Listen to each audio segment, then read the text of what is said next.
വിശദമായ വാർത്തകളിലേക്ക്. കരുവന്നൂർ സഹകരണ ബാങ്ക് ക്രമക്കേട് കേസിൽ കെ രാധാകൃഷ്ണൻ എംപിക്ക് ED നോട്ടീസ്. ചോദ്യം ചെയ്യലിന് കൊച്ചി ഓഫീസിൽ ഹാജരാകണമെന്നാവശ്യപ്പെട്ടാണ് നോട്ടീസ്. വിവരങ്ങളുമായി സാനു കെ സജീവ് ചേരുന്നു. സാനു, ഈ കരുവന്നൂർ ബാങ്ക് തട്ടിപ്പ് നടക്കുന്ന സമയത്ത് തൃശൂർ ജില്ലാ സെക്രട്ടറി ആയിരുന്നു കെ രാധാകൃഷ്ണൻ. എന്താണ് എന്നത്തേക്കാണ് കെ രാധാകൃഷ്ണൻ എംപിയോട് ഹാജരാകാൻ പറഞ്ഞിരിക്കുന്നത് ED? കാളിദാസ്, കരുവന്നൂർ സഹകരണ ബാങ്ക് ക്രമക്കേടുമായി ബന്ധപ്പെട്ടുള്ള EDയുടെ അന്വേഷണം ഏറ്റവും അവസാന ഘട്ടത്തിൽ എത്തി നിൽക്കുന്ന സാഹചര്യത്തിലാണ് CPMന്റെ മുതിർന്ന നേതാക്കളിലേക്കും അവരുടെ ലോക്സഭാ അംഗത്തിലേക്കും അന്വേഷണം എത്തി നിൽക്കുന്നത്. എന്തായാലും ചോദ്യം ചെയ്യലിന് വേണ്ടി ഹാജരാകണമെന്നാവശ്യപ്പെട്ട് കെ രാധാകൃഷ്ണന് ED നോട്ടീസ് അയച്ചിട്ടുണ്ട്. അത് ലഭിച്ചു എന്നുള്ള വിവരവും കെ രാധാകൃഷ്ണൻ തന്നെ സ്ഥിരീകരിച്ചിട്ടുണ്ട്. എന്തായാലും ഇതുമായി ബന്ധപ്പെട്ടുള്ള അന്വേഷണം അവസാന ഘട്ടത്തിൽ എത്തി നിൽക്കെ കഴിഞ്ഞ ദിവസം EDയുടെ ഡെപ്യൂട്ടി ഡയറക്ടർ ഡൽഹിയിലെ കേന്ദ്ര ആഭ്യന്തര മന്ത്രാലയത്തിലെത്തി അവസാനവട്ട വിവരങ്ങൾ കേന്ദ്ര ആഭ്യന്തര മന്ത്രാലയത്തിന് കൈമാറിയിരുന്നു. കേന്ദ്ര സർക്കാർ ഇതുമായി ബന്ധപ്പെട്ടിട്ടുള്ള അനുമതി, അതായത് ലോക്സഭാ അംഗത്തെ അടക്കം ചോദ്യം ചെയ്യുന്നതിന് വേണ്ടിയുള്ള അനുമതി നൽകി എന്നുള്ളൊരു വിവരമാണ് ഏറ്റവും ലാസ്റ്റ് നമുക്ക് ലഭിക്കുന്നത്. എന്തായാലും ഈ കേസുമായി ബന്ധപ്പെട്ടുകൊണ്ട് ഇരകൾക്ക് പണം തിരിച്ചു നൽകണമെന്ന് ED പലകുറി ആവശ്യപ്പെട്ടിരുന്നു. കഴിഞ്ഞ 3 മാസമായിട്ട് ബാങ്കിനോട് ഇത് ഫോണിലൂടെ ED ബന്ധപ്പെട്ടിരുന്നു. ഈ പണം കൃത്യമായിട്ട് ഇരകൾക്ക് തിരിച്ചു നൽകണമെന്ന് അടക്കം ആവശ്യപ്പെട്ടിരുന്നു.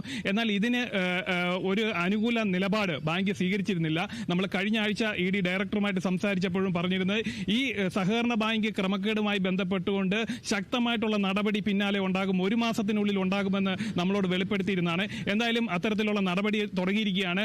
കെ രാധാകൃഷ്ണൻ, അതായത് തൃശൂർ ലോക്സഭാ അംഗം കെ രാധാകൃഷ്ണനെ തന്നെ ED ചോദ്യം ചെയ്യാനായിട്ട് നോട്ടീസ് നൽകിയിരിക്കുകയാണ്. അതിനപ്പുറം AC മൊയ്തീനും നോട്ടീസ് നൽകുമെന്നുള്ളൊരു വിവരവും ലഭിച്ചിട്ടുണ്ട്.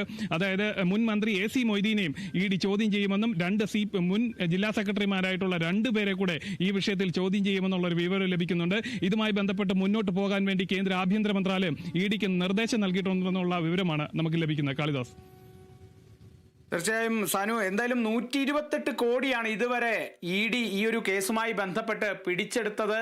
ഇതിപ്പോൾ അവസാന ഘട്ടത്തിലേക്ക്, ഈ കേസിന്റെ അവസാന ഘട്ടത്തിലേക്ക് എത്തുന്ന ഒരു സാഹചര്യത്തിലാണ് ഇപ്പോൾ ഈ കെ രാധാകൃഷ്ണൻ MPയെ വിളിച്ചിരിക്കുന്നത്. ഇനി എത്തരത്തിലായിരിക്കും ഇവിടെ കേരളത്തിൽ പ്രതിഷേധം ഉയരുക എന്നൊക്കെ നമുക്കിനി കണ്ടറിയേണ്ടിയിരിക്കുന്നു, അല്ലേ സാനു? തീർച്ചയായിട്ടും ഈ സംഭവമായിട്ട് ബന്ധപ്പെട്ടിട്ട് പ്രതിഷേധം ഉണ്ടാകും എന്നുള്ള കാര്യം ഉറപ്പാണ്. AC മൊയ്തീനെ അടക്കം ചോദ്യം ചെയ്യാനുള്ള നീക്കമുണ്ടായപ്പോൾ മുഖ്യമന്ത്രി അടക്കം ഇതിനെതിരെ രംഗത്ത് വന്നാണ്. എന്തായാലും ആ ഒരു സാഹചര്യത്തിൽ ഇത് നോക്കുകയാണെങ്കിൽ ലോക്സഭാംഗമാണ്, CPMന് LDFന് കേരളത്തിൽ നിന്നുള്ള ഏക അംഗമാണ്. ആ ഒരു അംഗത്തെ ചോദ്യം ചെയ്യാനായിട്ടുള്ള നടപടികളുമായിട്ട് മുന്നോട്ട് ED പോയാൽ തീർച്ചയായിട്ടും കേരളത്തിൽ ശക്തമായ പ്രതിഷേധം ഉണ്ടാകുമെന്നുള്ള കാര്യത്തിൽ സംശയമില്ല. എന്തായാലും ED നമ്മളോട് പറയുന്ന വിവരങ്ങൾ, നമ്മളോട് പങ്കുവെക്കുന്ന വിവരങ്ങൾ, ഈ പിടിച്ചെടുത്ത പണം, ഈ ക്രമക്കേടിലൂടെ പിടിച്ചെടുത്ത പണം കൃത്യമായി ഇരകൾക്ക് വിതരണം ചെയ്യണമെന്നുള്ളതാണ് EDയുടെ ആവശ്യം. അത് കോടതിയുടെ മധ്യസ്ഥതയിൽ തന്നെ വേണം എന്നൊരു ആവശ്യമാണ് കോടതി ED മുന്നോട്ട് വയ്ക്കുന്നത്. എന്നാൽ അതിനുവേണ്ടി സഹകരിക്കാത്ത ബാങ്കിനെ എതിരെ ശക്തമായ ഒരു നടപടിയിലേക്ക് തന്നെ മുന്നോട്ട് പോകുമെന്നും ED നേരത്തെ തന്നെ വ്യക്തമാക്കിയിരുന്നു. അതിന്റെ ഭാഗമായിട്ടുള്ള നടപടിയാണ്. എന്തായാലും കേസിന്റെ അവസാന ഘട്ടമാണ്. ചില വ്യക്തതകൾ, കേസുമായി ബന്ധപ്പെട്ട് ചില വ്യക്തതകൾ വരുത്തുന്നതിന് കൂടി വേണ്ടിയിട്ടാണ് ഇത്തരത്തിലുള്ള ഒരു ചോദ്യം ചെയ്യലെന്നാണ് EDയുടെ ഭാഗത്തു നിന്ന് നമുക്ക് ലഭിക്കുന്ന വിവരം. കാളിദാസ്, എന്തായാലും നടപടികൾ മുന്നോട്ട് പോവുകയാണ്. ശരി സാനു.